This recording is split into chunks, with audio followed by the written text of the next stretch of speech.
ডালার উপরে হাতের কম্বল মাঘ মাসে ওড়ে, তার মানে গাওয়াত দিয়ে 9টার সময় বলতেছে আমার বাড়ি আমার ঘর আমাকে নামাইকে। দুই কান্দে দুই ফেরেশতা বলতেছে আল্লাহর কান্দে থাকবো না। আল্লাহকে কেন বলে কি একটা কথা বললো যে আমার বাড়ি আমার ঘর আমাকে নামাইকে। আল্লাহ বলতেছে ধৈর্য ধর, ইন্নাল্লাহ মা'আস সাবিরিন। ফেরেশতারা ধৈর্য ধরে কান্দতে আছে। রাত 3টার সময় একটা 1 সেকেন্ডের ভূমিকম্প, ধরে কোন কয় সেকেন্ডে, ওই এত ফোর্সে নামছে যে কম্বলের মধ্যে লঙ্গি খোলা আছে ওটাও পর্যন্ত পরার টাইম পাইনি। ফেরেশতারা বলতেছে আল্লাহ নামাইলা তাই বলে ন্যাংটা করে নামালা। আল্লাহ কয় জনগণ যখন পারবে না তখন আমাকেই নামান লাগবে, আর আমার নামা ভালো মতো হবে না, ন্যাংটা হয়ে নামা লাগবে। তোর কোন কথা ঠিক কিনা ভাই রে? কি মনে করতে আজকে আমাদের বগুড়ার কাহালুতে অনেক মানুষ রাতের বেলা বাড়িতে ঘুমায় না, ঘুম পাড়ে আলুর বাগুড়ের মধ্যে, না হয় বাঁশাড়ায়। কি জন্য বাবা তোমরা এই বাঁশাড়া আলুর বাগুড়ের মধ্যে শীতের দিন ঘুমাচ্ছ? বলে হুজুর পুলিশের ভয়। পুলিশের ভয় কার ভয়? পুলিশের পোশাক পরে একদিন আজরাইল, এটা কিন্তু যুক্তি দিয়ে বুঝাচ্ছি, আজরাইল দেখা আছে। তখন বলতেছে এমন ভয় লুকে থাকলাম রে, তারপরও তুই দেখবার পালি?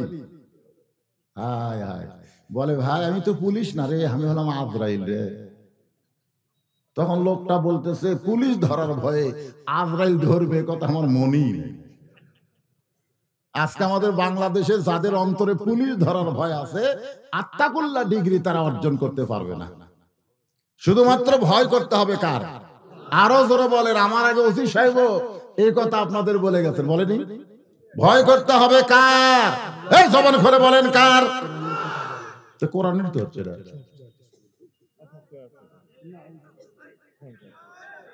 না, ঠিকই আছে, কোরআনের কথা হচ্ছে না। আত্তাকুল্লাহ কার কথা? আমার কথা না, আল্লাহর কথা। তো এখন আত্তাকুল্লাহ ডিগ্রি অর্জন করতে গেলে 1 নম্বর হলো ঈমান থাকা লাগবে। জোরে কোন কি থাকা লাগবে? আর ঈমানকে ধারণ করতে গেলে আত্তাকুল্লাহ থাকতে হবে। আত্তাকুল্লাহ শব্দের অর্থ হলো কার ভয়। আমার দিকে তাকান, কে কি কইলো এইটা আমরা দেখব কোরআন কি বলতেছে। জোরে কোন কথা ঠিক কিনা? এখন আসেন, আত্তাকুল্লাহ ডিগ্রি অর্জন করতে গেলে, আত্তাকুল্লাহ ডিগ্রি অর্জন করতে গেলে সব পরিবেশে সম্ভব নয়, সব পরিবেশে এটা সম্ভব হবে না। এই ডিগ্রি অর্জন করতে গেলে একটা পরিবেশ লাগবে। এই পরিবেশের মধ্যে মন না চাইলেও আত্তাকুল্লাহ ডিগ্রি আল্লাহ আপনাকে দিয়ে দিবে। সুবহানাল্লাহ বলেন।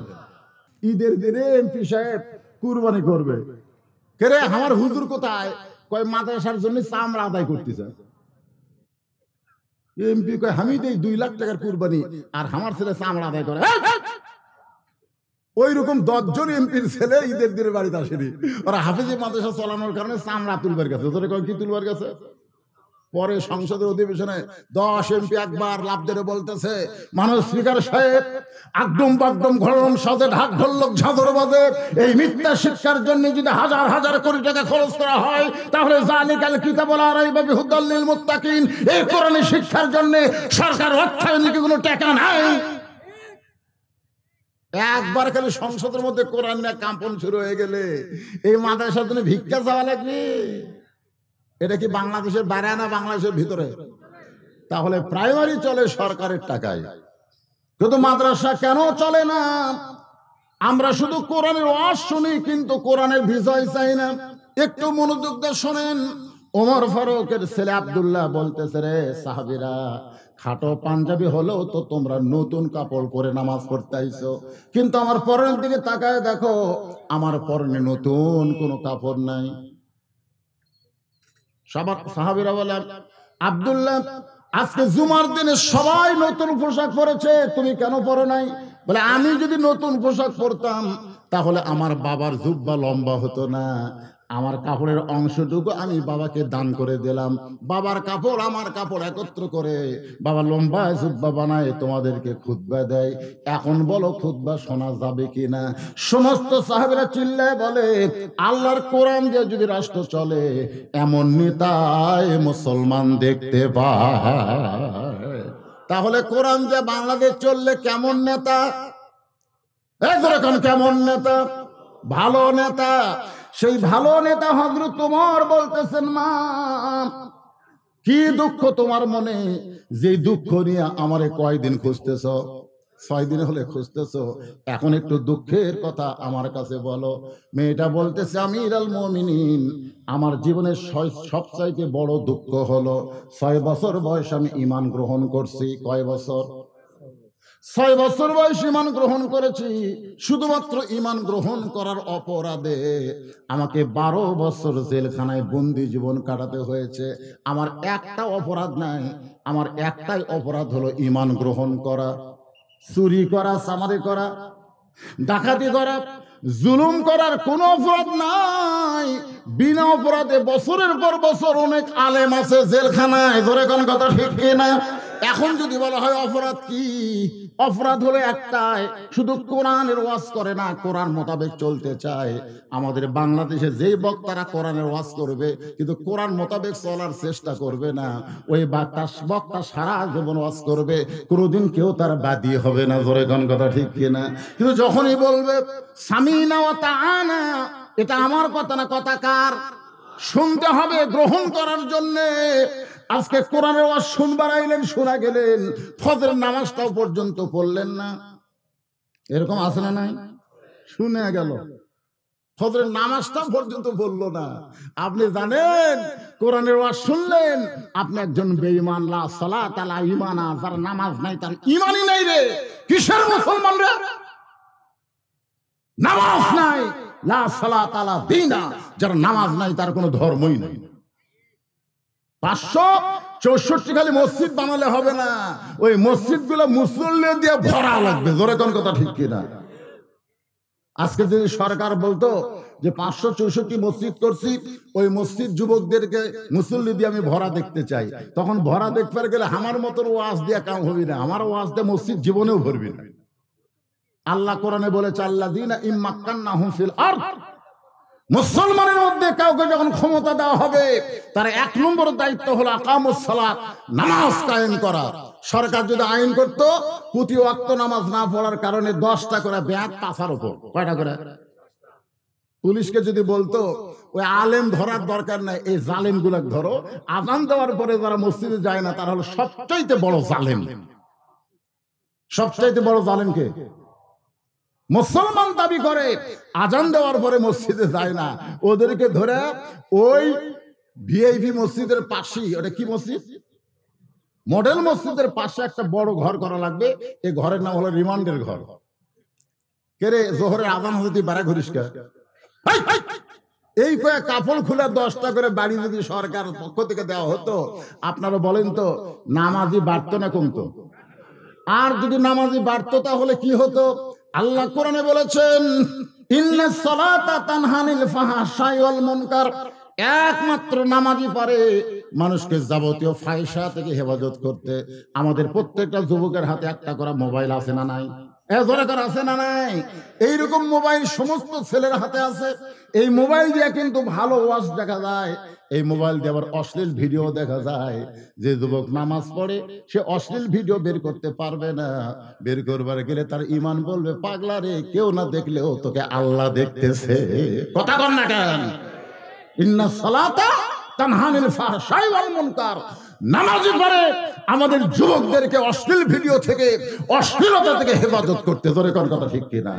আজকে আমাদের ছেলেরা দরজা জানলা বন্ধ করে মনে করছে বাপ ঘুমাইছে রে, মা ঘুমাইছে রে। এখন যদি আমি দেখি, কে দেখি রে? আপনারা তো বাপ মা ঘুমালেও কে ঘুমায় না? আরো জোরে বলেন, কে ঘুমায় না? সিনা তাও ওয়ালা নাও, ঘুম তো দূরের কথা, আল্লাহ তন্দ্রাও নাই। সামিউম বাসীর, খালি দেখে না, শোনেও। আল্লাহ কি করতেছে ল্যাবের মধ্যে, কমরের মধ্যে কি মাল মারতেছে আল্লাহ জানে না। এই কথা কোনো জানে, কে জানে না? আজকে আমাদের অধিকাংশ যুবকেরা এই মোবাইলের কারণে তাদের চরিত্র ধ্বংস করতেছে। আমি তাদেরকে বলবো, বাবা যা করো করো, নামাজটা ধরো। নামাজটা যদি তুমি ধরো, নামাজই পারবে তোমাকে তামাম খারাপি থেকে বাঁচাই দিতে। এই নামাজের পাওয়ার আছে না নাই? জোরে কোন আছে না নাই? হ্যাঁ, নামাজ পড়ে না বারে, এটাই হলো বিপদ। এখানে অনেক যুবক আছে যারা বলবে শুধু রস শুনবে, রাইছে কোরআনের রস শুনবে না। এখন আল্লাহর কোরআন কি বলতেছে একটু মনোযোগ দিয়ে শোনেন।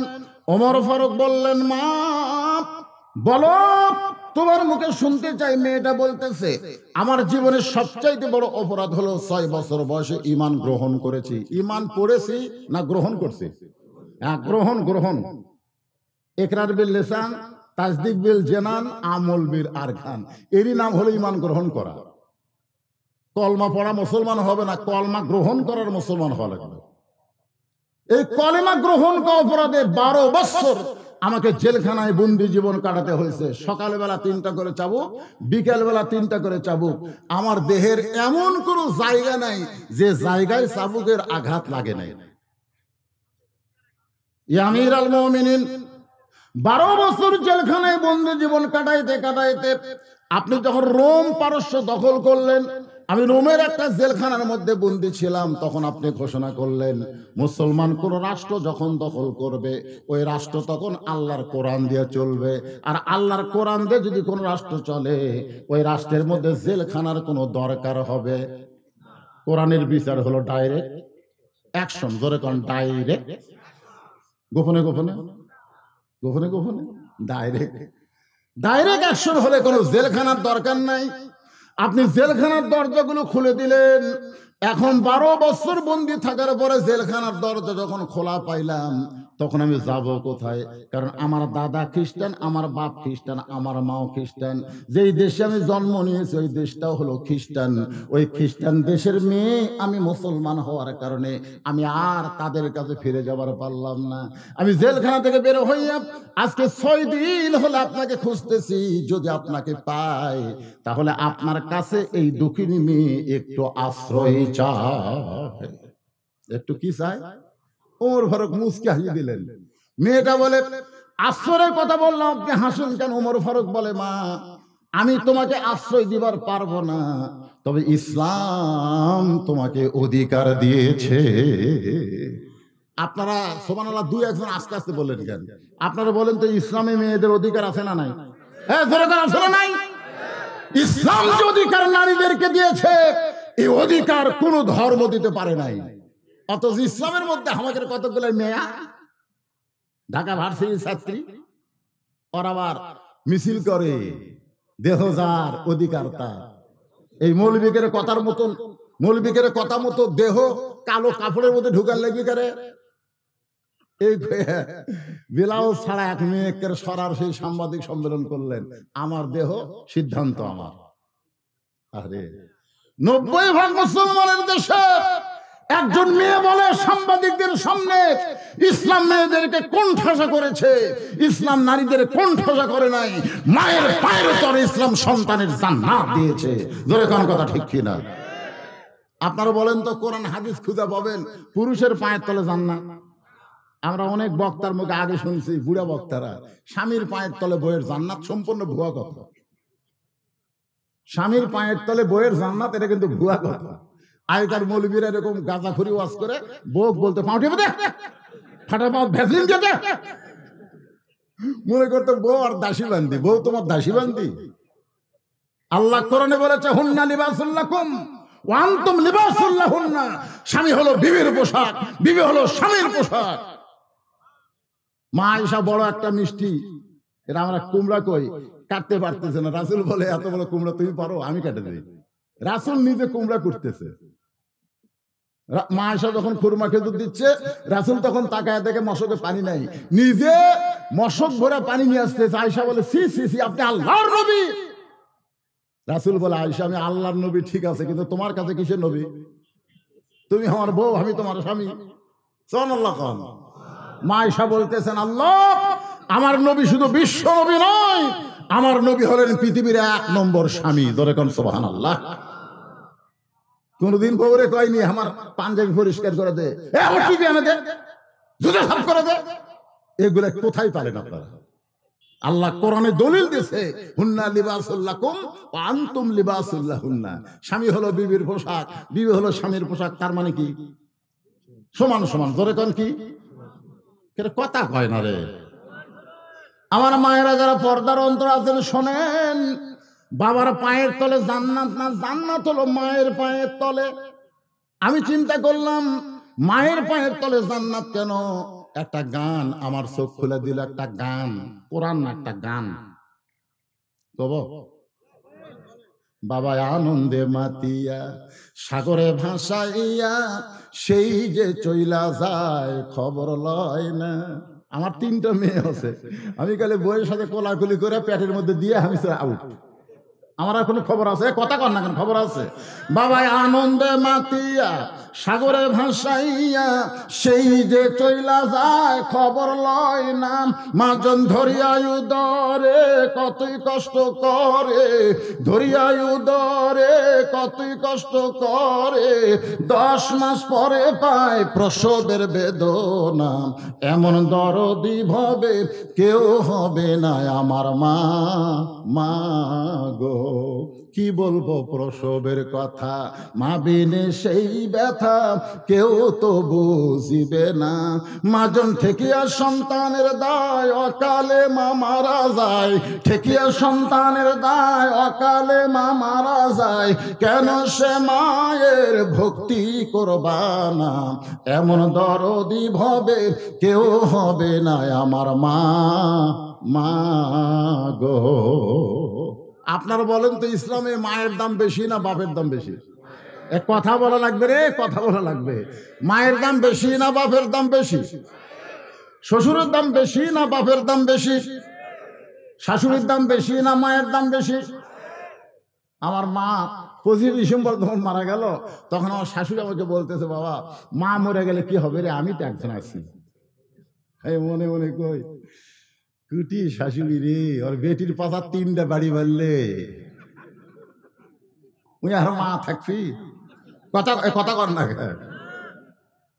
সেই শাশুড়িকে আমরা অনেকে বলি, আম্মা আম্মা আমি বাজারে যাচ্ছি, আপনি গ্লুকোজ খাবেন না ডাব খাবেন? আম্মা। তখন বউ বলতে আমার মাও দুটাই খায়। ওই এখন ধাপের হাটে যাচ্ছে, ডাব আর গ্লুকোজ আনবার। যেই গাড়ির থেকে বের হচ্ছে দেখে দরজাত মা খাড়া হয়ে আছে, ওই মায়ের দিকে আর তাকায় নাই। মা কয়, কে রে 3 দিন হলে তোকে দেখবার পাই না রে, তো দেখবে না, আমার সাথে ঘুম নাই, আর আমি দরজার ডানে আছি, তুই একবার আমার দিকে তাকাস না।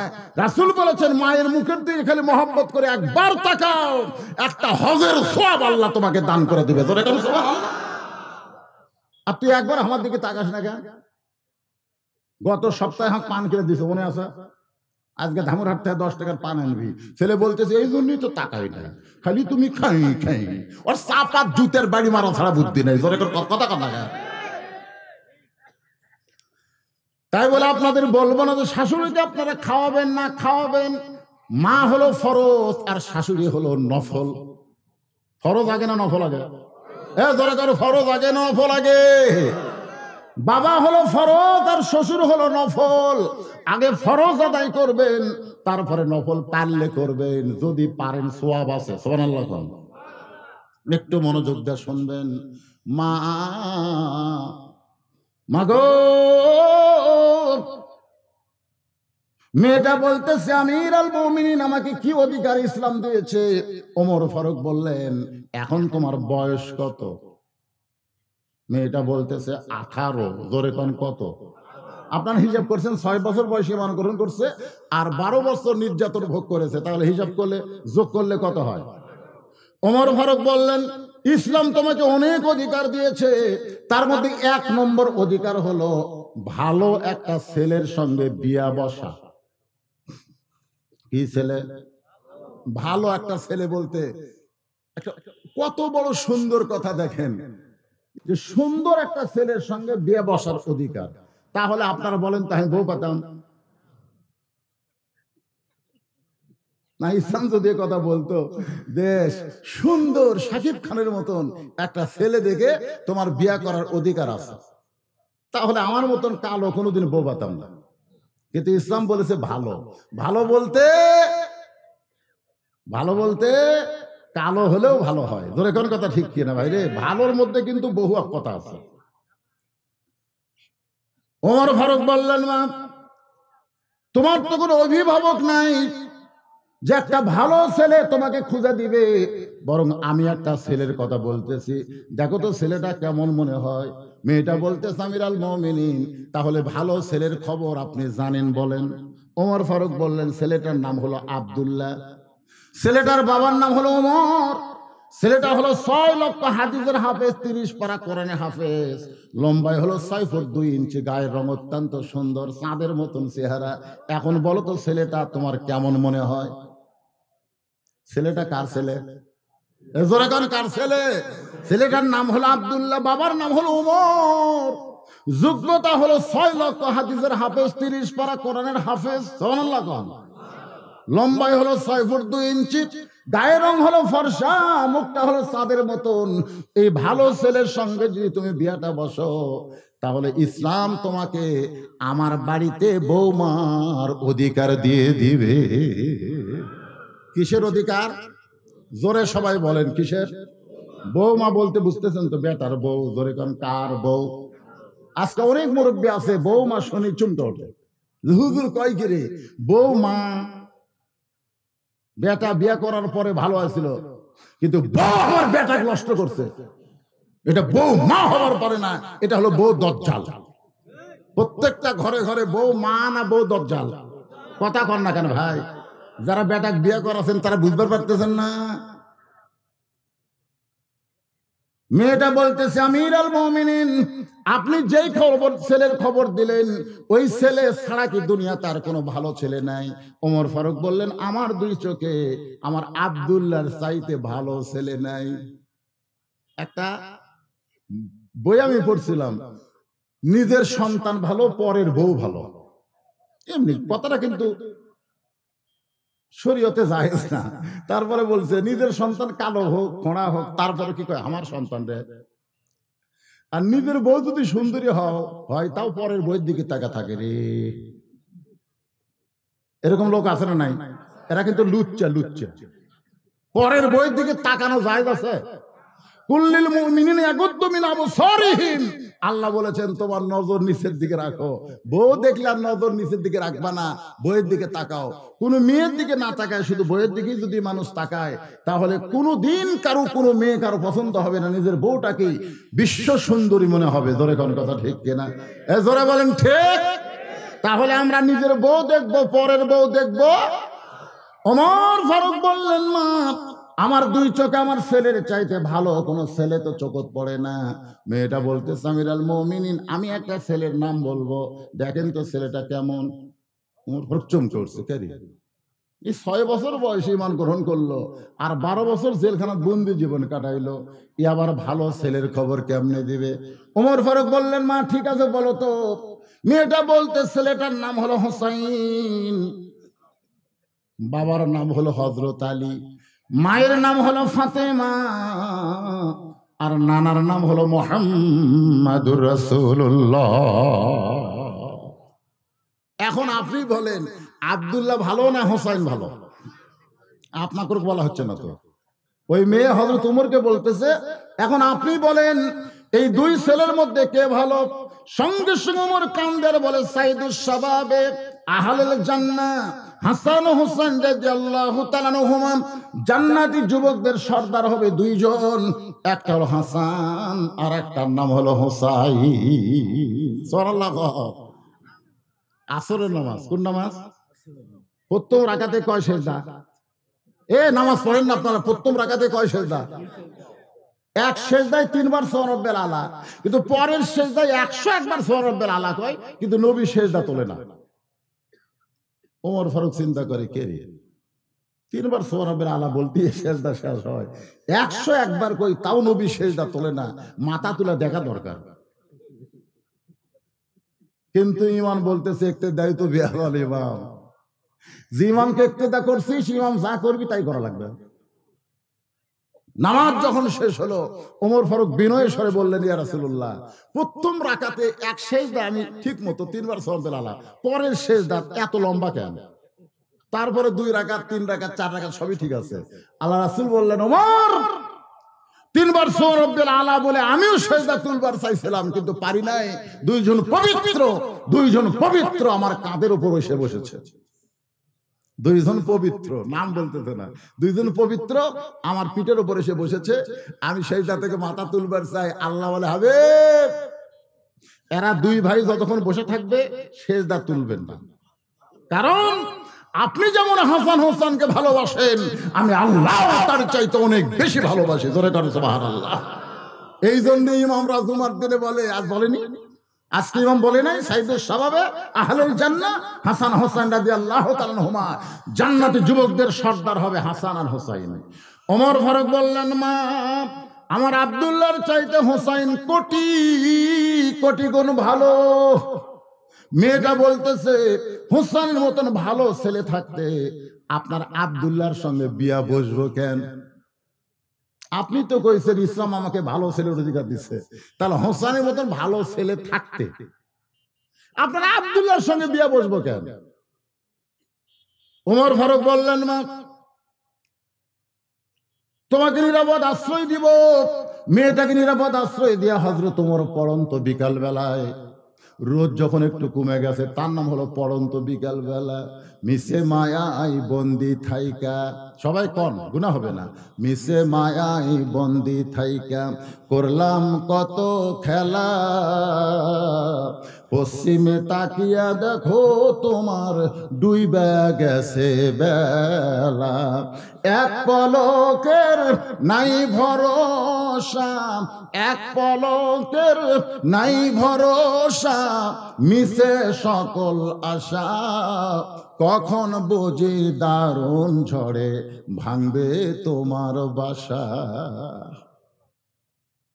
24 তারিখে আমার মা ছিল দোতলায়, 25 তারিখে বাজান জোহর নামাজের আগে মাকে যখন মাটির তলে রাখলাম, সবাই কবর ছেড়ে যায়, কিন্তু মায়ের কবর আমি ছাড়তে পারি না।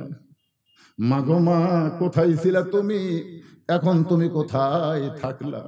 কে যেন বলে, মৌলানা 3 তলা বাড়ি বানাইছিস, মনে করিস না তুই বাড়িতে থাকবি, একদিন মসজিদের খাটনি তোর বাড়ির আঙ্গিনায় চলে আসবে, রঙিন কাপড় খসায়া বড়ই পাতার গরম পানি দিয়ে তোরে গোসল করাবে, সাদা কাফনে চকলেটের তোর মুড়াইয়া একদিন তোকে কবরের মধ্যে যাইতে হবে।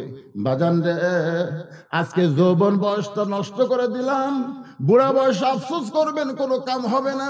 রে যুবকেরা, আত্তাকুল্লাহ ডিগ্রি কারে কয়, হাক্কা তুকাতিহি কেমনে হয়, এইটা বোঝানোর জন্য আপনাদের সামনে আলোচনা করতেছি।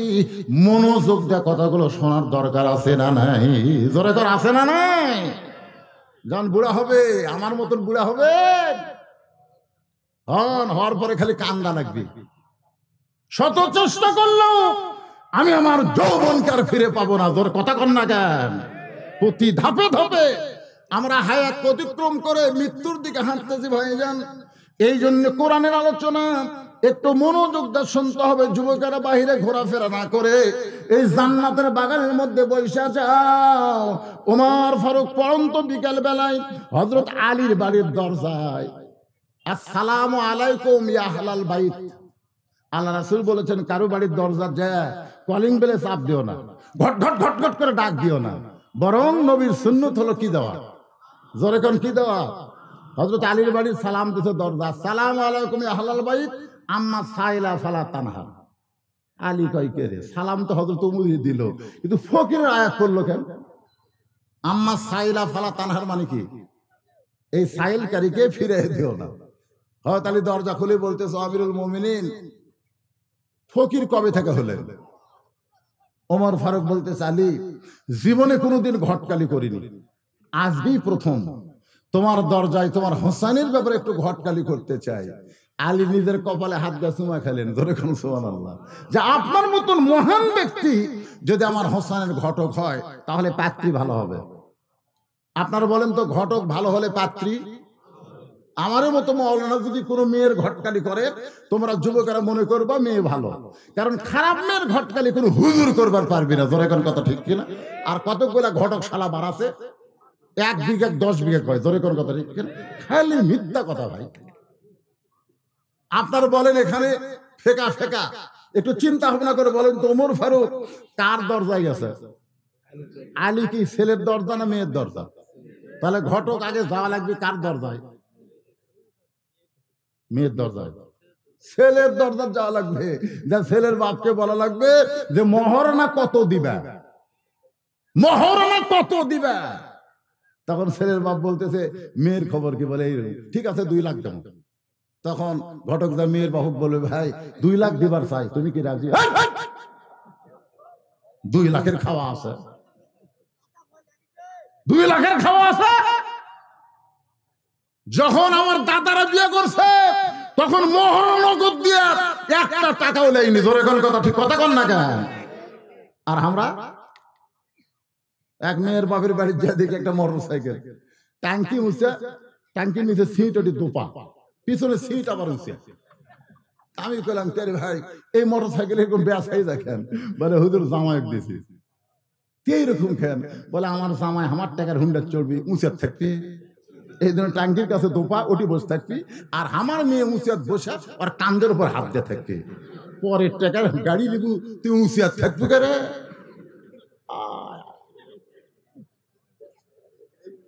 যারা মহারণা দিয়ে ডিমান্ড নেয় এরা কোনোদিন উপরে উঠতে পারবে না, এদেরকে তলে থাকা লাগবে। কথা কর লাগান, তলে থাকা লাগবে।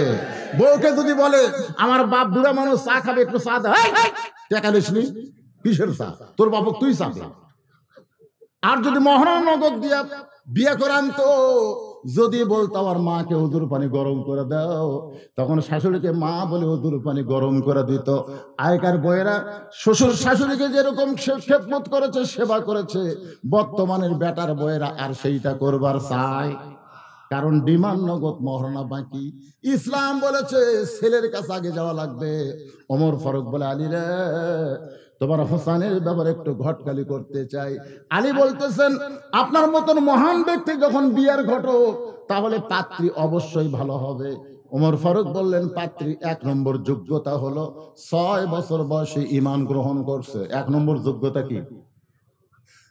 2 নম্বর যোগ্যতা হলো 12 বছর ঈমানের পরীক্ষা দিয়েছে। 12 বছর ঈমানের কি দিছে? সকালবেলা 3টা করে চাবুক, বিকাল বেলা 3টা করে চাবুক মারছে। দেহের এমন কোন জায়গা নাই যে জায়গায় চাবুকের আঘাত লাগে নাই। সঙ্গে সঙ্গে হযরত আলী চোখ দিয়ে দর দর করে পানি পড়তেছে। ওমর ফারুক বলে আলী রে কান্দো কেন? আলী বলতেছে মনে মনে এমন একটা বউ আমি খুঁজতেছিলাম। ওমর ফারুক বলে আলী রে আল্লাহ তুমি আমার ঘটকালি কবুল করছো। আলীরে বুকের মধ্যে নিয়ে যখন কোলাকুলি করতেছে, এমন সময় হোসাইন এসে সালাম দিয়ে বলে মুরব্বি আপনার 2 জন যেভাবে কোলাকুলি করতেছেন মনে হয় বিয়া আপনারাই করবেন। ওমর ফারুক বললে কি কহ? হোসেন বলতেছে আপনারা যে আনন্দ হয়ে কোলাকুলি করতেছেন বিয়া কে করবে? ওমর ফারুক বলে এই হোসেন এই আমরা তোমার মুরব্বি, মানো না? তোমার বাপ তোমার মুরব্বি, আমি তোমার মুরব্বি, আর মুরব্বী মিলে যদি কোনো সিদ্ধান্ত নেই তুমি মানবা না। হোসেন বলতেছে আপনারা মুরব্বী আমি জানি, আপনারা মুরব্বী আমি সম্মান করি, কিন্তু একজন মুরব্বীকে কেবলমাত্র মানি, সেই মুরব্বী হইল আমার নানা। আমার নানা ছাড়া অন্য কাউরে পুরাপুরি মানা যাবে। কথা কন না কেন? লাকাদ কানা লাকুম ফি রাসূলিল্লাহি উসওয়াতুন হাসানা। হে রাসূল আপনি বলেন, কুল আপনি বলেন, ইন কুনতুম তুহিব্বুনাল্লাহ ফাত্তাবিউনি। এই পৃথিবীতে একজন মানুষকেই শুধু মানা যাবে, সেই মানুষটাই হলো আমাদের নবী মুহাম্মাদুর রাসূলুল্লাহ। এই জন্য আমার সঙ্গে সবাই একটু গুনগুন করে যুবকেরা গাও, উপায় নাই রে, সবাই বলেন উপায় নাই রে, উপায় নাই রে, উপায় নাই, নবী বিনে আল্লাহ পাওয়ার উপায় নাই। ওমর ফারুক বলে হোসেন তুমি কি বলবা? হোসেন বলতেছে কয়েকদিন আগে আমি স্বপ্ন দেখলাম আমার নানা ঘরের মধ্যে আরাম করতেছে। আমি হোসেন দরজা দিয়ে বললাম নানু ভাই আমি একটু ঘরের মধ্যে ঢুকবার চাই। নবী ঘরের মধ্যে থেকে বলতেছে হোসেন রে আমি এখন জান্নাতের মধ্যে আরাম করতেছি, তোর জন্য ঘরের দরজা খুলতে পারলাম না। আমি হোসেন চমকে গেলাম। ভাঙ্গা ঘরের মধ্যে নানা কথা বলতেছে, আর নানা জান্নাতের মধ্যে আরাম করে। এই জান্নাতটা কেমন? দরজা না খুললে আমি জানলার ফাঁক দিয়ে তাকায় দেখি আমার নানি উরাতকে বালিশ বানায় দিছে। ওই বালিশে আমার নানা শুয়ে আছে। আমি রাগ করে বললাম, নানু ভাই, নানির উরাতকে বালিশ বানায় শুয়ে থাকলে কি জান্নাতে থাকা যায়? আল্লাহ নবী বলে, হোসেন রে, তুই ছোট্ট মানুষ, তুই বুঝবি না। তোর নানির মতন বউ যদি কেউ ঘরে পায়, ওই ঘরটা আল্লাহর জান্নাত হয়ে যায়। লিল্লাহে তাকবীর। তোর নানির মতন বউ যদি কেউ ঘরে পায়, ওই ঘর কি হয়? আজকে আমরা যে বউ ঘরে পাচ্ছি, হোসেন দৌড়ে গিয়া বাবার বুড়া আঙ্গুল ধরেছে, হযরত আলীর বুড়া আঙ্গুল ধরে বলতেছে, বাবা আপনি সত্যি করে বলেন তো, আমার মা আপনার কেমন বউ? হযরত আলীর চোখটা দরদর করে পানি পড়তেছে। ওই সময় কিন্তু ফাতেমা দুনিয়াতে নাই। ফাতেমা অনেক আগে নবী দুনিয়া থেকে বিদায় নেওয়ার 6 মাস পরে, জোরে কোন কয় মাস পরে ফাতেমা দুনিয়া থেকে বিদায় নিয়েছে। হোসেন বাবার বুড়া আঙ্গুল ধরে বলতেছে, বাবা সত্যি করে বলেন তো, আমার মা আপনার কেমন বউ? আলী কান্দে। হোসেন বলে, বাবা কানবেন না, আপনি যেমন ভালো বউ পাইয়া আপনার ঘর জান্নাত হয়েছিল, আমার নানা যেমন ভালো বউ পাইয়া নানার ঘর জান্নাত হয়েছে, আমি হোসেন সিদ্ধান্ত নিয়েছি আমি সেই মেয়েকে বিয়ে করব, যে মেয়েটা আমার ঘরে আসার পরে আমার ঘরটাও যেন আল্লাহ জান্নাত বানায় দেয়। কারণ ভাবিয়া করিও কাজ, করিয়া ভাবিও না। বিয়া করার আগে ভাবা লাগবে, বিয়ার পরে ভাবা কোনো লাভ হবে না। এখন যারা বিয়ে করেননি তারা কারা কারা আছেন? হাত তোলেন তো দেখি। যারা করেননি, যে কয়টা বিয়ে করেনি তারা হাত তোলেন না কেন? কি হয়েছে? কেবা করেননি? তোলো তোলো, হাত তোলো, অসুবিধা কি?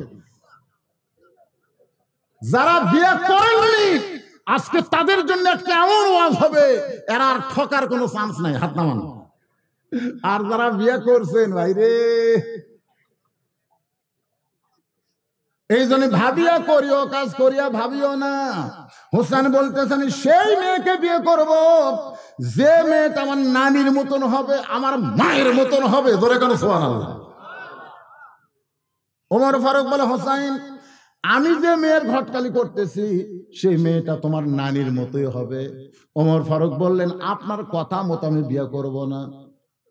ওমর ফারুক বলে, হোসেন তাহলে তুমি কি বলবার চাও? হোসেন বলতে, আমি সেই মেয়েকে বিয়ে করব যে মেয়েটা আমার 3টা প্রশ্নের উত্তর দিবার পারবে। ধরে কোন কয়টা?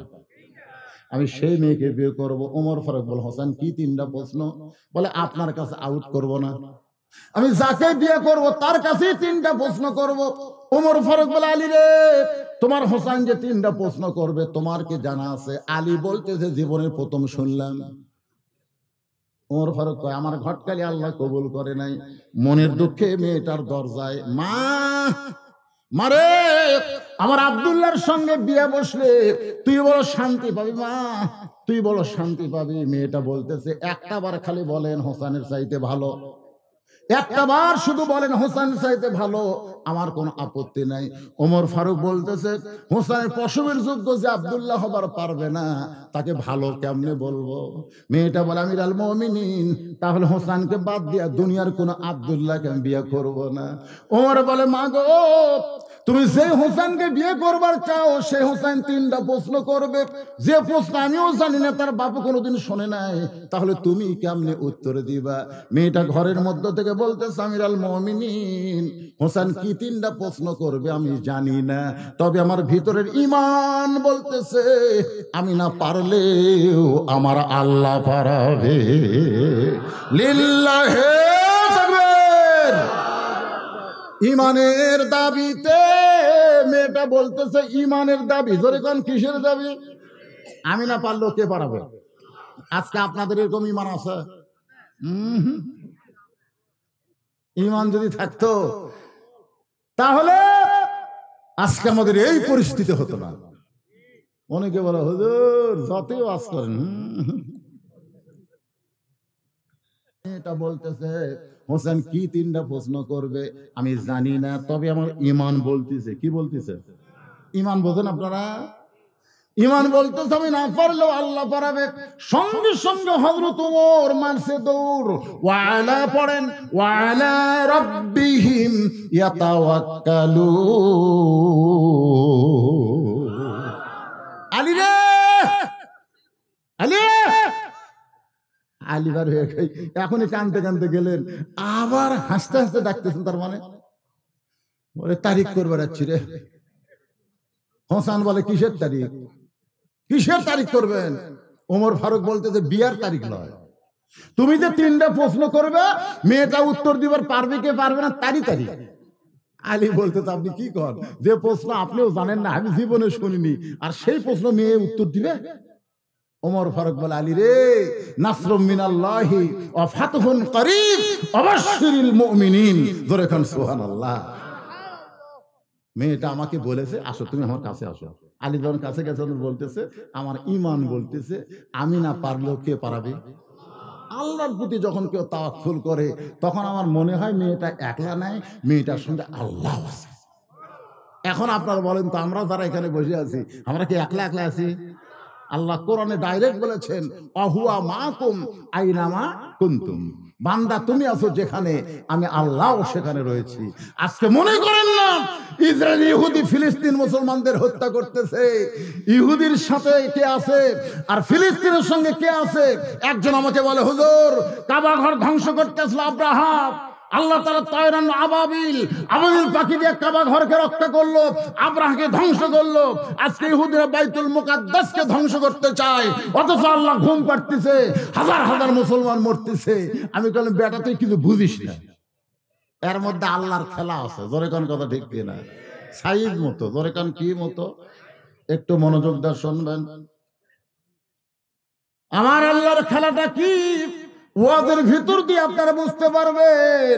ওই হামাসের ভিতর থেকে একদিন কিন্তু ইমাম মেহেদী আলাইহিস সালাম দুনিয়াতে আসবে। আবার ওই ইমাম মেহেদী আলাইহিস সালামের পরে আল্লাহ ঈসা আলাইহিস সালামকে দুনিয়াতে পাঠিয়ে দিবে।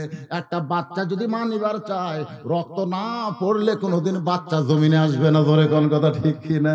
যদি তোমরা মা হইয়া বাচ্চা নিবার চাও তাহলে যেমন রক্ত মাটি ভিজায় দেয়, আজকে মুসলমান যদি গোটা পৃথিবীর শাসন করবার চাও তাহলে রক্ত না হলে ইমাম মেহেদী ঈসা আলাইহিস সালাম আসবে না। এই রক্তের উপর পাড়ি দিয়াই ইসলামের বিজয় হবে। জোরে কোন কথা ঠিক কিনা? আসেন একটু মনোযোগ দিয়ে তারিখ করব। কি করব? হোসেন বলতেছে বিয়া তো আর না, তারিখ চলে। একটু মনোযোগ দিয়ে শুনবার লোকেরা, ডান পাশে হযরত উমর বসে গেছে, ডান পাশে কে? আর বাম পাশে হযরত আলী, মাঝখানে হোসেন।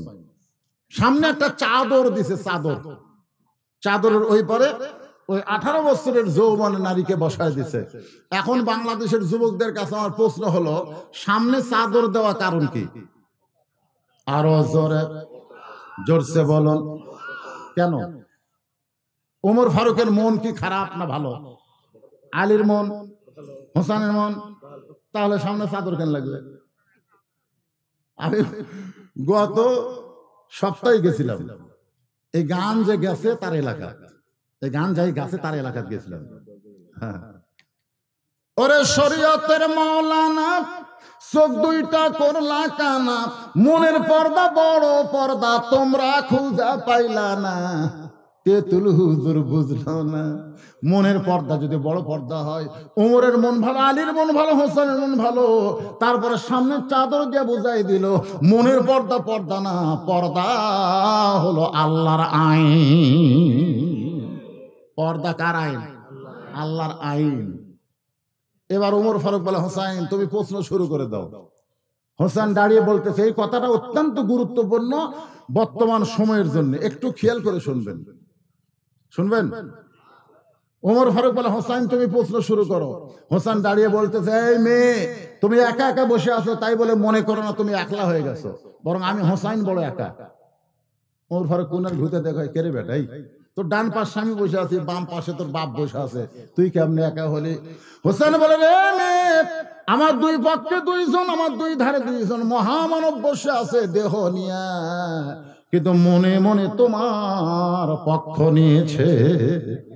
আপনারা বলেন তোমার হর কার পক্ষে? কথা কয় না, হয়তো আলী কিন্তু বসে আছে বর্তমানে নিরপেক্ষ নির্বাচন কমিশনার বসে আছে, যখন কথা ঠিক কিনা। সবাই বলতেছে নিরপেক্ষ নির্বাচন কমিশনার, আসলে নিরপেক্ষ সিয়ারত বসে আছে, কিন্তু মনে মনে একটা দলের পক্ষ নিছে, যখন কথা ঠিক কিনা। মানুষ কোনোদিন নিরপেক্ষ হতে পারে না। আমি গত বছর ওয়াজ করে ঝিনাইদহ গেছিলাম, ওই মাহফিলের সভাপতি তিনি নিরপেক্ষ, তিনি হলেন হিজরা চেয়ারম্যান, ধরে কোন কি চেয়ারম্যান। এবার রংপুরে একজন হিজরা আবার এমপির ডান আছে, এরা হলো নিরপেক্ষ, মরদও না নারীও না, মাঝখানে আছে, তার নাম হলো হিজরা, ধরে কোন তার নাম কি। স্বয়ং আল্লাহ তাআলাও নিরপেক্ষ নয়। আমার আল্লাহ যদি নিরপেক্ষ হতো তাহলে কেন বললেন অমাইয়াবতাগি গায়রাল ইসলাম দীনান ফালা ইউকবালা মিনহু। এই কথার দ্বারা আল্লাহ নিরপেক্ষ বুঝাইলো না, আল্লাহ বুঝাইলো ইসলাম ছাড়া অন্য কোন ধর্মকে যদি গ্রহণ করে লা ইউকবালা মিনহু, সেইটা কবুল করা হবে না। এখান থেকে বোঝা গেল আল্লাহ হলো মুসলমানের পক্ষে, জোরে কোন কথা ঠিক কিনা। তা আল্লাহ যদি নিরপেক্ষ না হয় তুমি কেমনে বলো আমি নিরপেক্ষ? ভাই আমি কোন দল করি না, তুই কি করি করে না, ধরে কন। এটা সম্পূর্ণ ভুয়া কথা। আমাদের বাংলাদেশ কিছু কিছু নিরপেক্ষ আসনে বসে আছে, কিসের নিরপেক্ষ করে? প্রত্যেকটা থানার ওসি থেকে শুরু করে প্রশাসন কর্মকর্তা কেউ নিরপেক্ষ নাই, সবাই কারো না কারো পক্ষে, জোরে কোন কথা কন না কেন। আমি মৌলানা, আমি কি নিরপেক্ষ হবার পারি? আমিও একটা দলের পক্ষে, কিন্তু ওরা খেলে কয় হুজুর ঠিক আছে ভাই, নির্বাচনটা হয়ে যায়, যা হওয়ার তাই, নাকি কন? একটু মনোযোগ দেখ, কথাগুলো শুনবেন। ওমর ফারুক হোসেন, এখন তুমি প্রশ্ন শুরু করে দাও। এবার হোসেন বলে, রে মেয়ে, আমি তোমাকে 3টা প্রশ্ন করব, প্রত্যেকটা প্রশ্নের নাম্বার হলো 33, জোরে কোন কয় 30? 3 প্রশ্নে 99 নম্বর উত্তর দিবার পারলে আমি হোসেন তোমাকে বিবাহ করব। 3টার মধ্যে যদি 2টার উত্তর দাও, একটা যদি দিবার না পারো, তাহলে আমি বিয়ে করব না। 3টার দেওয়াই লাগবে, কারণ আমার বউকে হওয়া লাগবে গোল্ডেন A+। ওমর ফারুক বলে, বেটা তাহলে এখন প্রশ্ন শুরু করে দাও। এবার হোসেন বলে, রে মেয়ে, আমার 1 নম্বর প্রশ্ন হলো, এ ভাই মনোযোগ দিয়ে শুনবেন, আমার 1 নম্বর প্রশ্ন হলো, আমার মাকে তুমি জানো? আমি কোন মায়ের সন্তান? কোন মা আমাকে গর্ভধারণ করেছে? কোন মা আমার জন্ম দিয়েছে? এই মা সম্পর্কে তোমার জানা আছে? আমি কোন মায়ের সন্তান? আলিসুন করছে কে রে? আমি আসলাম ছেলের সাথে, আর ছেলে বাপের কথা না কয়ে মায়ের কথা বলতেছে। কারণ বাংলাদেশের যত ছেলে, মা যদি ভালো না হয় ছেলে কোনোদিন ভালো হবে না, জোরে কোন কথা ঠিক কিনা। তাহলে বাপ না মা? জোরে কোন বাপ না মা? সঙ্গে সঙ্গে মেয়েটা পর্দার ওপার থেকে বলতেছে, হোসাইন আপনার মাকে আমি চিনি। যেই বলছে চিনি, ওমর ফারুক জিহ্বার কামড় খাইছে, আর হযরত আলীর চোখ দিয়ে দর দর করে পানি পড়তেছে, আর হোসাইন মুস্কি মুস্কি হাসতেছে। প্রশ্ন করেছে, আমার মাকে জানো? আর উত্তর কি কয়? আমি চিনি। হযরত ওমর জিহ্বার কামড় খাওয়ার কারণে হলো প্রথম প্রশ্ন আউট। প্রশ্ন করলো, আমার মাকে জানো? আর এই কয় আমি চিনি। আপনারা বলেন তো, চিনা আর জানা দুইটাকে এক? ফাতেমার সম্পর্কে আমরা সবাই জানি, কিন্তু ফাতেমার আমরা চিনবো কেমনে? বজরশিদের বউকে সবাই জানে। আমার একটা বউ আছে, বউ না থাকলে আমি 3টা মেয়ের বাপ কেমনে হলাম? ঠিক কিনা বলেন? আমি যদি কই আমার বউ নাই, 3 মেয়ের বাপ, তখন আপনার কি হুজুর? আমরা জানি আপনার বউ আছে, কিন্তু চিনি না। কিন্তু শাকিব খানের বউ আমরা চিনি। শাকিব খানের বউ আমরা চিনি, নাম হলো অপু সরকার, নাম হলো বুবলি। এ কথা কন না কেন? বাংলাদেশের এমন আছে যাদের বউকে সবাই চিনে। চিনা মানে কি? দেখিছে। এই দেখার নাম হলো চিনা, না দেখে চেনা যায়? মেয়েটা বলতে, হুসাইন আপনার মাকে আমি চিনি। হযরত আলীর চোখ দিয়ে দর দর করে পানি পড়তেছে, কান্দার কারণ হলো, তুই কেমনে চিনবি? আমি স্বামী হইয়া চিনতে পারি নাই। গভীর রাত্রে ফাতেমাকে কবর দিয়া আল্লাহর কাছে হযরত আলী কাঁদতেছে। দিনের বেলা না রাতের বেলা? রাতের বেলা কবর দেয়ালি কানতে চাল্লাম, আমার ফাতেমাকে তুমি কবুল করে নাও, বড় গরিব ছিলাম, দুনিয়ার জীবনে ফাতেমাকে শান্তি দিবার পারিনি গো আল্লাহ, কবরে যাইছে, আল্লাহ ফাতেমারে তুমি কবুল করে নাও। এই দোয়া করার পরে হযরত আলী তাকায় দেখে সামনে কয়েকটা পুরাতন কবর দেখা যায়, এই মাত্র ফাতেমার কবর দিছে, সেই কবর আর দেখা যায় না। হযরত আলী জান্নাতুল বাকি দৌড়ায় বলে ফাতেমার কবর, এখনই ফাতেমার কবর দিলাম।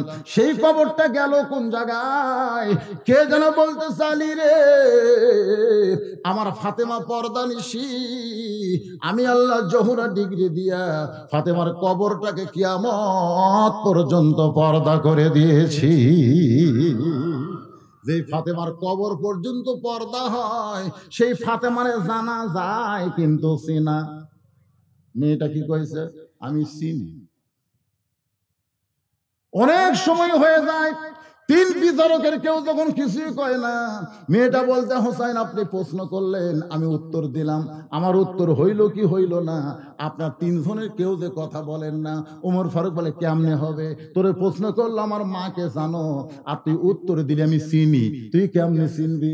সঙ্গে সঙ্গে মেয়েটা বলে হোসাইন আপনার মায়ের চোখের ভুরু জোড়া ছিল, হোসাইন আপনার মায়ের বাম গালে কালো একটা তিল ছিল, থুতুনির তলে লাল একটা দাগ ছিল।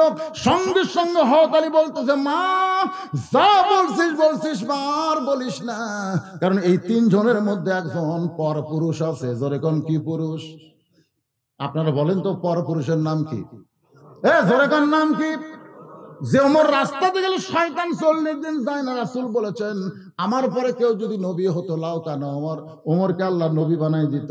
আর সেই ওমর যদি পরপুরুষ হয়, তাহলে মুরিদের বউ পীরের কাছে কোন পুরুষ? মুরিদের বউ পীরের কাছে কোন পুরুষ? কথা কয় না। আমি গতবার আপনাদের এখানে দিনের বেলা বলছিলাম, গত বছর আগে বছর, 3টা জিনিস খেয়াল করবেন। কয়টা? জোরে কোন কয়টা? 1 নম্বর, ডাক্তারের বউ কোনোদিন সিজার করে না। বড় বড় যারা ডাক্তার তারা জানে সিজার করলে সন্তানের ক্ষতি, মায়ের ক্ষতি। কারণ সন্তান জন্ম হওয়ার আগে দুনিয়াতে আনে, কথাবার্তা যখন কয় না তখন পাও ধরে ঘুরাই, এই ঘুরানোর কারণে বাচ্চার মাথায় একটা ঝাঁকি লাগে, ওই বাচ্চার কান্না দোয়া দরিদ্রে বন্ধ হয় না, ওই বাচ্চার কান্না থামাতে গেলে মোবাইল চালু করা লাগে। জোরে কোন কথা ঠিক কিনা? এই জন্য বাংলাদেশের বড় বড় ডাক্তারের বউ কোনোদিন সিজার করে না। আর 2 নম্বর হলো মৌলানাদের বাড়িতে কোনোদিন মিলাদ হয় না। খুব খেয়াল করে দেখবেন, এরা পরের বাড়িতে পড়ায় কিন্তু নিজের বাড়িতে হয় না। আর 3 নম্বর কথা হলো পীরের বউ কোনোদিন ওই পীরের হাতে মুরিদ হয় না, কারণ পীরের বউ জানে আমার পীর সাহেব 1 নম্বর লুচ্চা। কিন্তু সর্বপ্রথম যিনি নবীর কাছে ঈমান গ্রহণ করছে সেটা কিন্তু অন্য কেউ না, সেটা নবীর বিবি খাদিজা। জোরে কোন কথা ঠিক কিনা? মা খাদিজা যখন ঈমান গ্রহণ করলেন, রাসূল বললেন আমি কে? খাদিজা বললেন আপনি হলেন আল্লাহর নবী। রাসূল বলে খাদিজা আমি তোমার স্বামী। এরপরে নবী খাদিজা বলতেছে ওগো আল্লাহর নবী, আপনি ভিতরেও যেমন বাহিরেও তেমন, আপনি ভিতরেও যেমন বাহিরেও তেমন। সঙ্গে সঙ্গে আল্লাহ তাআলা আয়াত নাজিল করলেন, লাকাদ কানা লাকুম ফি রাসূলিল্লাহি উসওয়াতুন হাসানা। ধরবার যদি চাও অন্য কোন পীর সাহেব না, আলেম সাহেব না, আল্লাহর নবীরে ধরতে হবে। জোরে বলেন ঠিক কিনা? ওয়া ইন্নাকা লাআলা খুলুকিন আযীম। ভাইজান একটু মনোযোগ দিয়ে শুনবেন। আলী বলতেছেন মার বলিস না, তুই কেমনে জানলি মা হোসেনের মায়ের চোখের ভুরু জোড়া?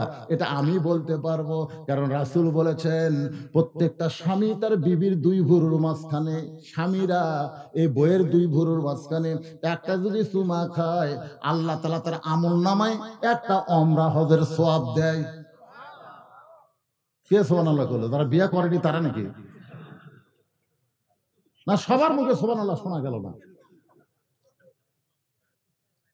এই যে দেখেন আমার দিকে তাকায় দেখেন, এই 2 ভুরু নাই, এই 2 ভুরুর মাঝখানে বইয়ের তাই বলে শাইলির লয়।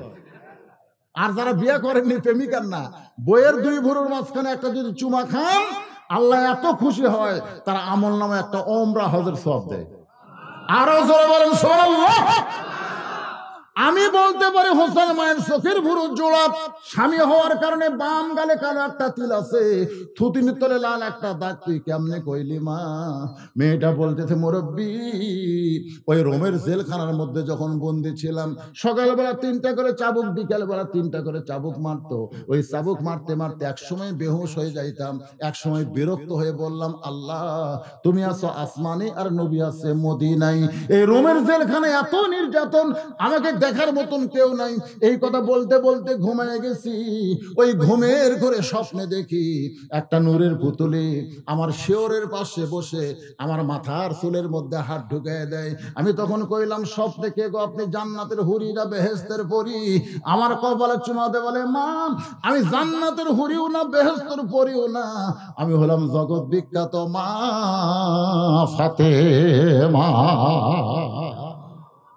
আমি তখন তার দিকে তাকায় দেখি, তার চোখের ভুরু জোড়া দেখতে পাই, বাম গালে কালো একটা তিল দেখেছি, থুতনির তলে লাল একটা দাগ দেখতে পাই।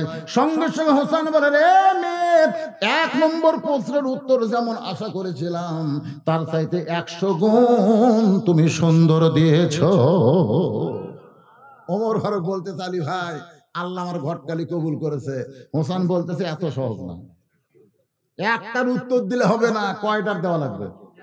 আমি আজকের এই আলোচনায় 3টা প্রশ্ন থেকে উত্তর কি হবে, হোসেনের প্রশ্ন মেয়েটা কি উত্তর দেয় আমি শোনাবো। আপনারা কারা কারা শুনবেন? 2 হাত তোলা, আল্লাহ একটু দান দেখি, লিল্লাহে তাকবীর, হাত টান টান করে দা তোলেন। ওমর ফারুক বলে, হোসেন এখন তুমি 2 নম্বর প্রশ্ন করো। হোসেন বলে, রে মেয়ে, আমার 2 নম্বর প্রশ্ন হলো 6 বছর বয়সে ঈমান তুমি কেমনে পাইলে?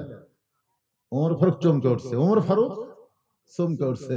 আসলে 2 পাহাড়ের মাঝখানে যখন মেয়েটার সঙ্গে আমার দেখা হলো, মেয়েটা যখন বললো 6 বছর বয়সে ঈমান গ্রহণ করছি, তখন আমি উমরের প্রশ্ন করার দরকার ছিল, ঈমানটা তুমি কেমনে পাইলা? যেই প্রশ্ন আমি উমর করতে পারি নাই, সেই প্রশ্ন করেছে কে? আরো জোরে বলেন, ঈমানটা কেমনে পাইলাম?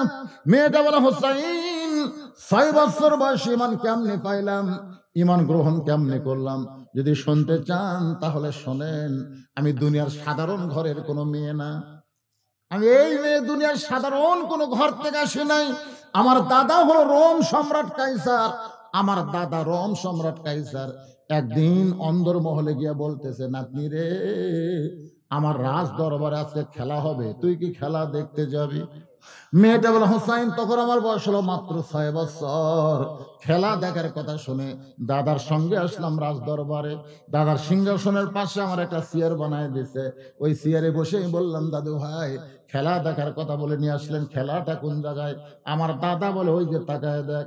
মেয়েটা বলে, হোসেন রে, দাদার কথা মতো আমি তাকায় দেখি একটা মানুষকে কালো কাপড় দিয়ে চোখ বান্ধা রাখছে, ওই মানুষের রশি দিয়ে 2টা হাত বান্ধা, ওই মানুষের 2টা পা শিকল দিয়ে আটকানো।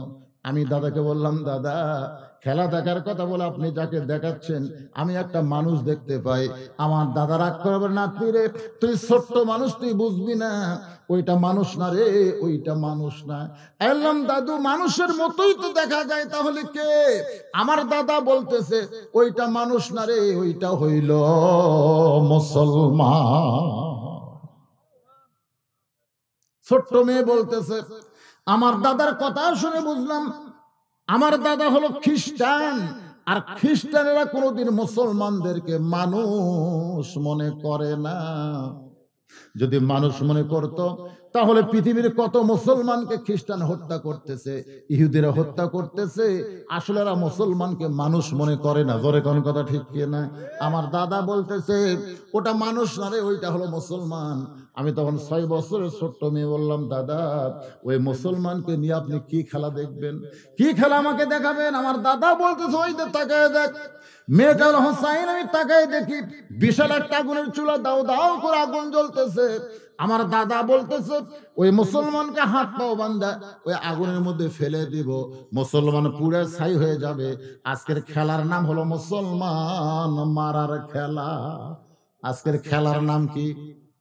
গোটা পৃথিবীতে কি খেলা চলতেছে আপনার বুঝতে পারতেছেন না? বাংলাদেশের মুসলমান বুঝবার পারতেছে না, গোটা পৃথিবীতে বর্তমানে মুসলমান মারার খেলা চলতেছে। নাম দিবে জঙ্গি, নাম দিবে জিএমবি, নাম দিবে হামাস, নাম দিবে মৌলবাদী, নাম এক একটা দিয়া দিয়া এদেরকে হত্যা করতেছে। জোরে কোন কথা ঠিক কিনা?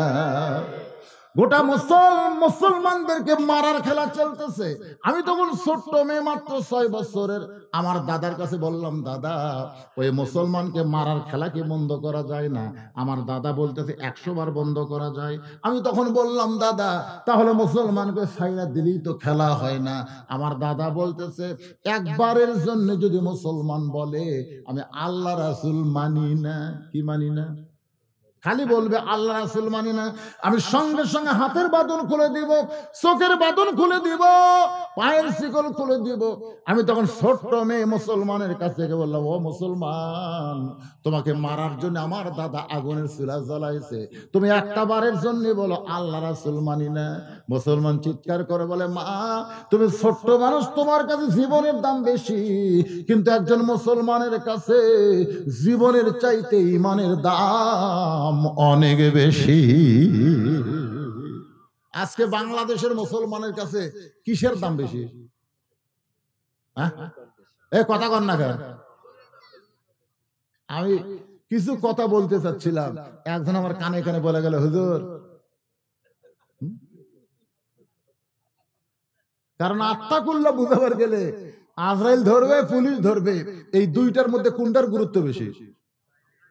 কথা কন না কেন? কথা কন না কেন? আপনাকে পুলিশ ধরবে আর আজরাইল ধরবে। আপনারা পুলিশ ধরা ভয় লুকে আছেন, কিন্তু আজরাইল, যারা প্রকৃত মুসলমান হবে তারা আজরাইল ধরার আগে লা তামুতুন্না ইল্লা ওয়া আনতুম মুসলিমুন, আল্লাহ বলেছেন মৃত্যুবরণ করো না যতক্ষণ মুসলমান না হবে। আত্তাকুল্লাহ হাক্কা তুকাতিহি, আপনাদের মনে আছে? আলুর বাগড়ের মধ্যে লুকে আছে, কারো হয়? পুলিশ গুলাও বাবা এই চোর ডাকাত না ধরে এই ভালো মানুষগুলো ধরতেছে। চোর ডাকাত সিনা টান করে ঘুরতেছে, 2 জুতা চোর মসজিদ দরজাত গিয়ে বলতেছে, আমাকে ভয়ে সব জুতা ভিতরে ঢুকছে, আমাকে ভয়। ওরকে মোশান ভাই আজকে জাপানি তালা কিনতেছে, জাপানি তালা। দোকানদার বলতেছে, ভাই কোন তালা কোন চাবিটা খোলা যায় না, খালি এক চাবিটাই খোলা লাগে। ঠিক হচ্ছে, ভাই এর নাম জাপানি তালা রে, অর্ডার দিয়ে আনা লাগবে। একজন বলতেছে, ভাই কার ভয়ে তালা কিনতেছেন? আল্লাহর ভয়ে। ভাই রে, এত চোরের উপদ্রব বাড়ছে ভাই, আমি ধান কাটে আনে বস্তা করে তুই আর চোর সালা লিয়া যায়, এই দরজার তালা মারতেছে। কার ভয়ে? আল্লাহর ভয়ে। একটু মনোযোগ দিয়ে কথাগুলো শুনতে হবে। মেয়েটা বলে, হোসাইন আমি 6 বছর বয়সী ঈমান কেমনে পাইলাম শোনেন। ওই মুসলমানের কাছে গিয়ে যখন বললাম, মুসলমান একটা বারের জন্য যদি বলো আল্লাহ রাসূল মানি না, তাহলে তোমার হাতের বাঁধন খুলে দিবে, তোমার চোখের বাঁধন খুলে দিবে, তোমার পায়ের শিকল খুলে দিবে। মুসলমান তখন মুস্কি মুস্কি হাসে। সুবহানাল্লাহ। মা তুমি ছোট্ট মেয়ে, তোমার কাছে জীবনের দাম বেশি, কিন্তু একজন মুসলমানের কাছে জীবনের চাইতে ঈমানের দাম অনেক বেশি। দরকার হলে মরে যাব, বাতিলের সঙ্গে আপোষ করব না। মরা তো লাগবেই, তোর এখন কথা ঠিক কিনা? আপনারা কোন তো বাতিলের সাথে আপোষ করে কতদিন বাঁচবেন? কেবারে মুরব্বী কি হলো রে, সামনে থেকে উঠে গেলে। বাতিলের সঙ্গে আপোষ করে বাঁচলে কোনো লাভ আছে? কথা কন না কেন? মরা তো লাগবেই, ধরে কর মরা তো। তাহলে কুল জাল হক যাহাকাল বাতিল ইন্নাল বাতিলা কানা যাহুকা। 1 ঘন্টা ঈমান নিয়ে সিংহের মতন বাঁচতে চাই, ধরে কোন কথা ঠিক কিনা? শিয়ালের মতো লাভ আছে? দরকার আগুনের চুলার মধ্যে যাব, কিন্তু আল্লাহ রাসূলকে আমি ছাড়তে পারবো? মেয়েটা বলে, হোসেন সঙ্গে সঙ্গে আমার দাদা চিৎকার মেরে বলল, ওই মুসলমানকে রাখিস না রে, ওর আগুনের চুলার মধ্যে ফাইলা দে। আমি তখন বললাম, দাদা ভাই, এই মানুষ মারার খেলা আমি দেখবো না, আমি চলে যাই। আমার দাদা হাত জোর করে ধরে বলতেছে, তোরে খেলা দেখার কথা বলে নিয়ে গেছি, খেলা না দেখে তোর যাওয়া চলবে না। মেয়েটা বলে, হোসাইন রে, আমি থাকবার চাইলাম না, কিন্তু দাদা জোর করে আমার হাত ধরে আটকায় দিল। ওই মুসলমানকে যখন আগুনের চুলার দিকে নিয়ে যায়, আমি তখন মুসলমানের দিকে তাকায় দেখি একটা বারও পিছন দিকে টানে না, বরং সামনের দিকে হেঁটে যায় আর বিড় করে কি যেন বলে। আমি তখন বুঝতে পারি নাই, তবে এখন বুঝেছি ওই মুসলমান বিড় করে বলেছে, আল্লাহ রাস্তায় যারা জীবন দিবে তাদেরকে তোমরা মৃত্যু বলো না, আমি আল্লাহ বলতেছি তারা চিরজীবিত। মেয়েটা বলে, হোসাইন, ওই মুসলমানকে আগুনের চুলার মধ্যে যখন ফেলে দিচ্ছে, তখন আমি হাত দিয়ে এক হাত আমার দাদা ধরে আছে আর এক হাত আমার চোখের সামনে লাগাই দিলাম। একটা জ্যান্ত মানুষকে পুড়ে মারবে, এই দৃশ্য আমি দেখবো না, এই মনে করে যখন চোখে হাত দিয়েছি, এমন সময় একটা মধুর কলেমা আমার কানের মধ্য দিয়া আমার কলিজার মধ্যে ঢুকতেছে। সেই কলেমা হলো লা ইলাহা, পড়েন, লা ইলাহা ইল্লাল্লাহু মুহাম্মাদুর রাসূলুল্লাহ। মেয়েটা বলে, হোসেন, আমি তখন দেখতে পাই হাত কোথায়, চোখের উপরে। তারপর আমি দেখতে পাই ওই মুসলমানের দেহ নামক খাঁচাটা উত্তপ্ত তেলের মধ্যে পড়তেছে, আর খাঁচার পাখি কে যেন ধরে সবুজ রঙের একটা বাগানে উড়াল দেয়।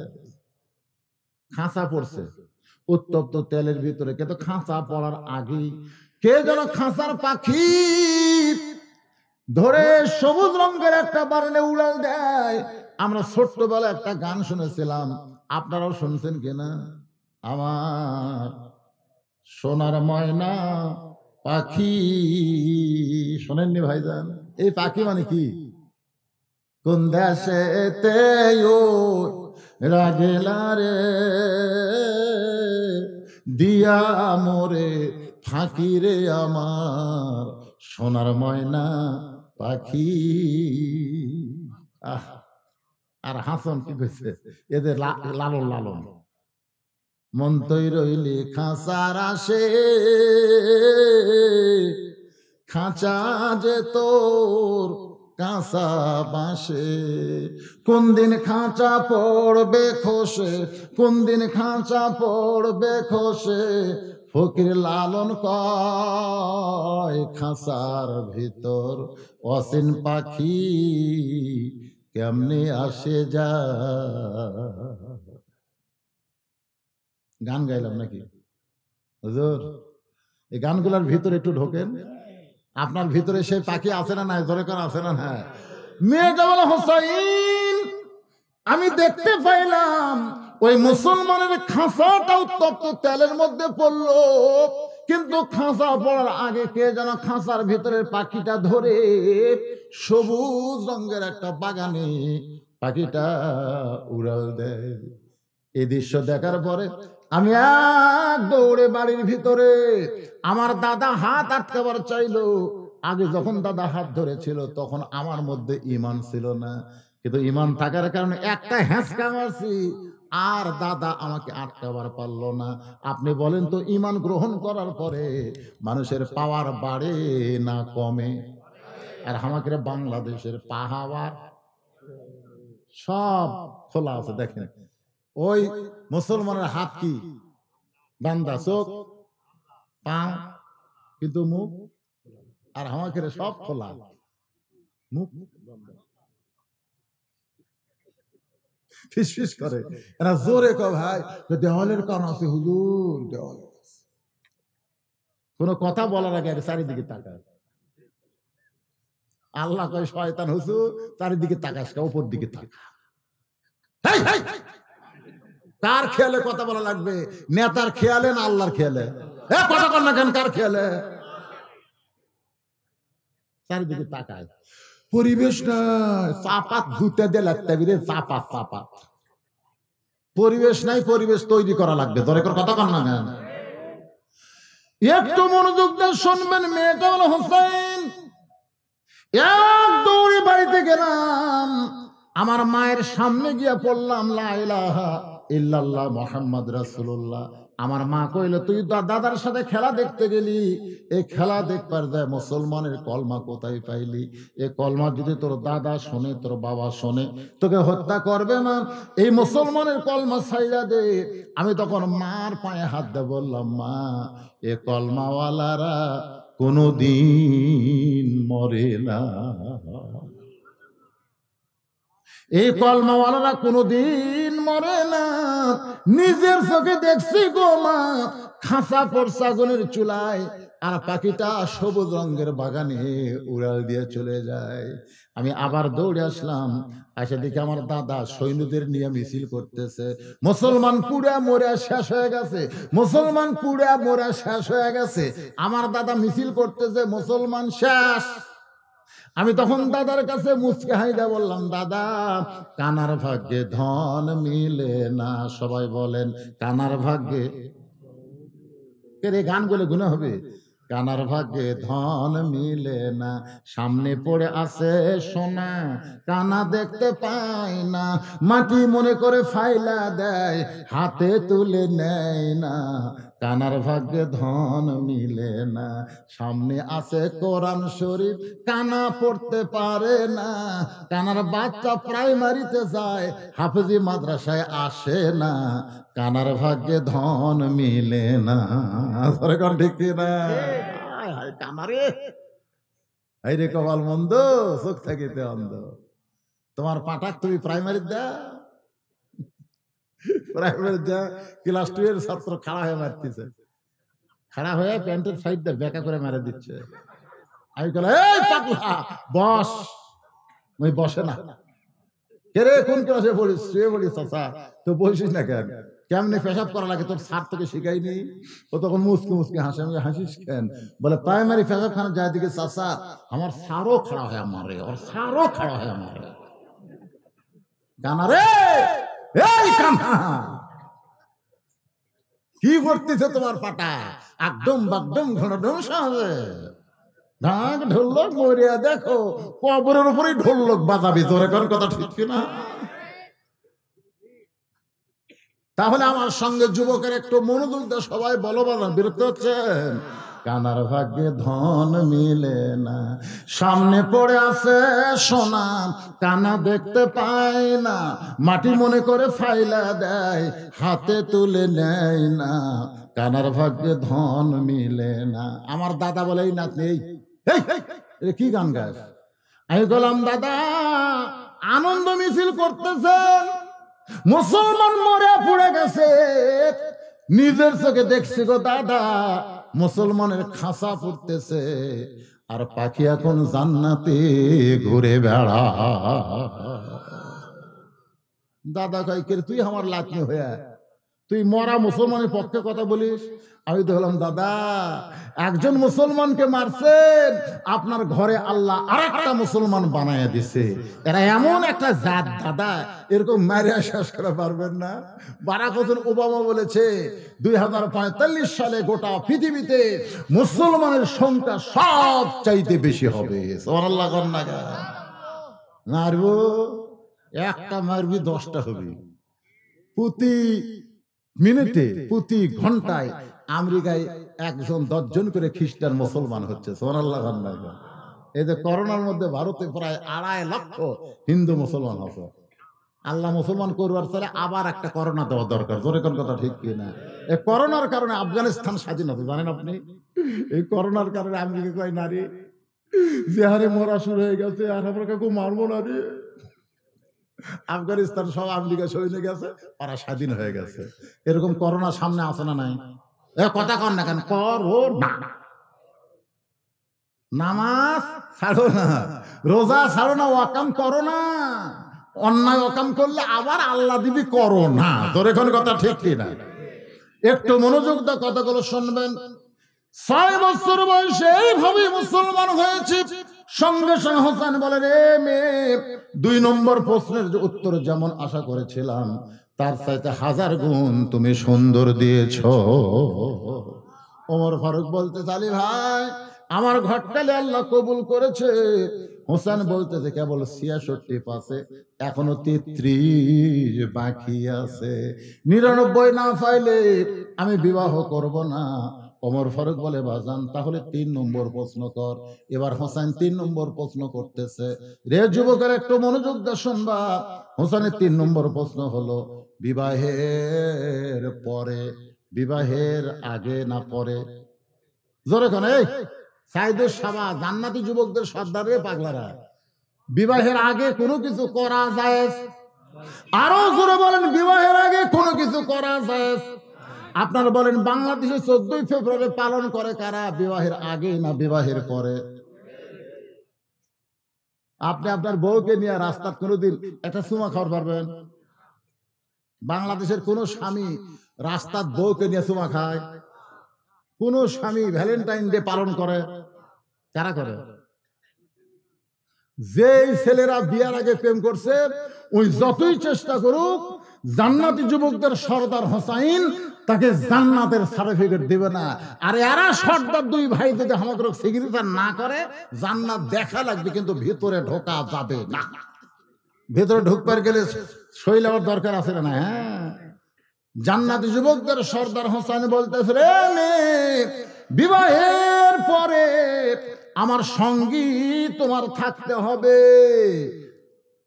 মেয়েটা শুধু কান্দে আর কান্দে। ওমর ফারুক বলে মা 2টা কঠিন প্রশ্ন করলো, তুমি উত্তর দিবার পারলা, এটা সহজ প্রশ্ন তুমি উত্তর দাও না। মেয়েটা বলে আমিরুল মুমিনিন, আমি যদি এখন বলি বিয়ের পরে আপনার সঙ্গী থাকবো, এমন সস্তা কথায় হোসেন পছন্দ করবে না। আলী বলতেছে মা তাহলে তুমি কি বলবা? মেয়েটা বলে হোসেন রে, আয়ুব নবী নামে একজন নবী ছিল, নবীর নাম হলো আয়ুব নবী। জোরে কোন নবী? তার এক সময় বাদশাহী ছিল, অনেকগুলো বিবি ছিল, বাড়ি ঘর ছিল, চাকর নকর সবই ছিল। আয়ুব নবী যখন অসুস্থ হয়ে গেল, এক সময় তার দেহের মধ্যে যখন পোকা ধরলো, গোস্তের মধ্যে পচন ধরলো, তখন তার বাদশাহী গেল, তার চাকর নকর সব তাকে ছেড়ে গেল, এমনকি বউগুলা পর্যন্ত আয়ুব নবীর কাছে থাকলো না। এত দুর্গন্ধ, লোকালয় ছেড়ে জঙ্গলের মধ্যে আয়ুব নবীরে যখন রেখে আসলো, তখন সবাই ছেড়ে গেল, একটা বিবি কিন্তু আয়ুব নবীর ছাড়ে নাই। সে বিবির নাম হলো রহিমা।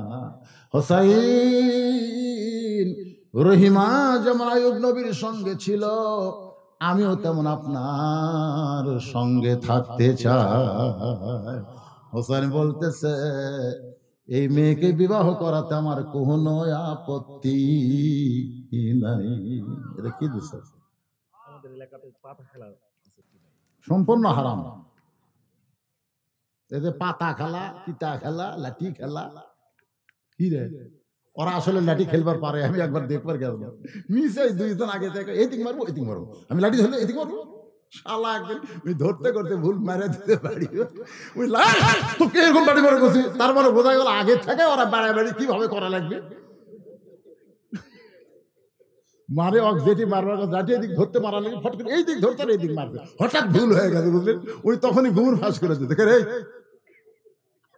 তখনই বুঝলাম সিটারি খেলা, লাঠি খেলা, পাতা খেলা, সিটারি খেলা। কি খেলা? কথা কর না কেন ভাই, কি খেলা? এই সিটারি একটাও যায় না। সুবহানাল্লাহ, মনটা বড় খুশি হলো যে আমি যখন টেজে আইলাম তখন থেকে পর্যন্ত করে এক টানা 1.25 ঘন্টা ওয়াজ করলাম। মনে হচ্ছিল না যে পারবো, কারণ 25 তারিখে আমার মা দুনিয়া থেকে বিদায় নেওয়ার পরে আমি মানসিকভাবে শারীরিকভাবে অত্যন্ত অসুস্থ। কিন্তু আজকে মাশাআল্লাহ বাংলাদেশের কোন জায়গায় আজকে মাহফিল হচ্ছে, কিন্তু আপনাদের দামুরহাটে মাশাআল্লাহ আল্লাহ কবুল করেছে। আপনাদের সবার জন্য তাবারকের ব্যবস্থা আছে মাহফিল কমিটির পক্ষ থেকে। জি, আমরা সবাই দোয়া করব। দোয়ার আগে সবাই ইস্তেগফার, আস্তাগফিরুল্লাহ।